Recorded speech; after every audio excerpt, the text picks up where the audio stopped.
Arrington to discuss the bills that could make it to the finish line. Here's that interview.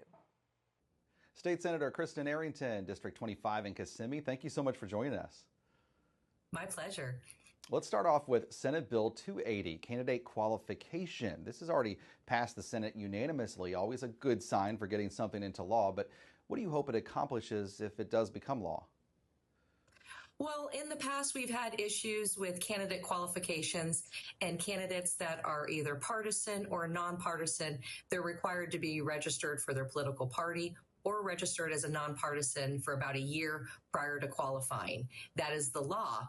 But unfortunately, there's no teeth behind the law. So we've had locally and also across the state candidates who have either lied on their oath or have not followed the law. And the court has actually thrown out the cases because there hasn't been any teeth behind it. So this is kind of one of those that's fixing something that already is in law and just actually putting some teeth behind it. So folks could actually be removed from the ballot if they don't follow these laws.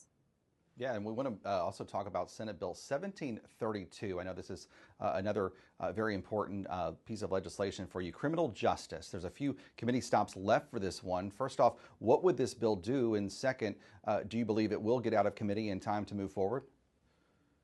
Yeah, so we're working on that right now, and I actually want to talk a little bit about how the bill started and then it evolved along the way. It started out with the title of animal cruelty, and it was legislation written to increase penalties on adults who either perform animal abuse in front of a child or coerce or force a child to perform animal abuse. And it also increased the penalties and the severity for animal fighting and baiting of animals as well. Along the way, though, it did evolve, or it did grow, and it was amended where it would increase the criminal penalties on all crimes that adults commit in front of children or coerce children to participate in, such as horrible things as trafficking, drug sales. So we did amend it along the way and, made it a much bigger bill.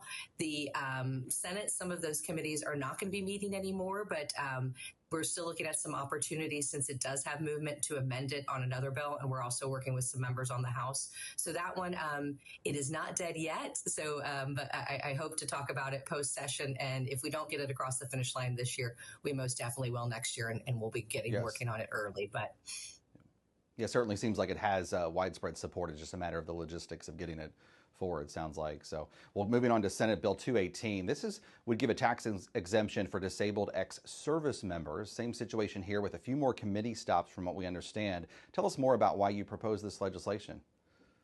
Absolutely. Well, it was actually brought to us as an idea from another legislator over in the House, Representative Dan Daly.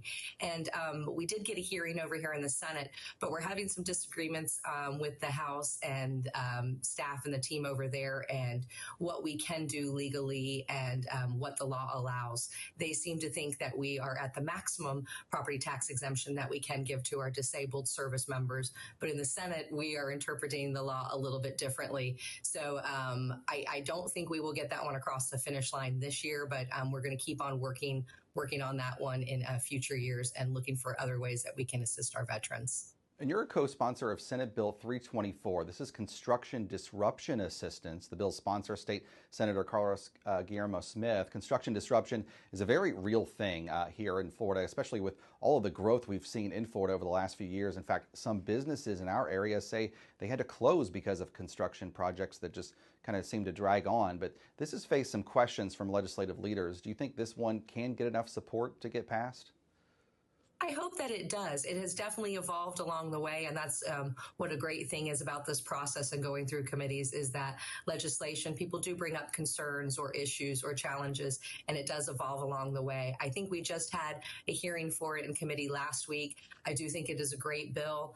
Just as you mentioned, we have a lot of construction in the area, a lot of infrastructure improvements. Our constituents want more transportation options. They want this construction, but at the same time, it does hinder our businesses. So I think it's a great solution. I really applaud Senator Smith for taking a local issue and something that affected someone in his community and proposing legislation on this. But like you said, we have had some challenges along the way or some folks, but I think that we still can work to get this across the finish line this year. We still have time for that. State Senator Kristen Arrington, we really appreciate your time here on Political Connections. Thank you so much. Thank you. It was my pleasure, Jeff. Y'all have a great day. You too.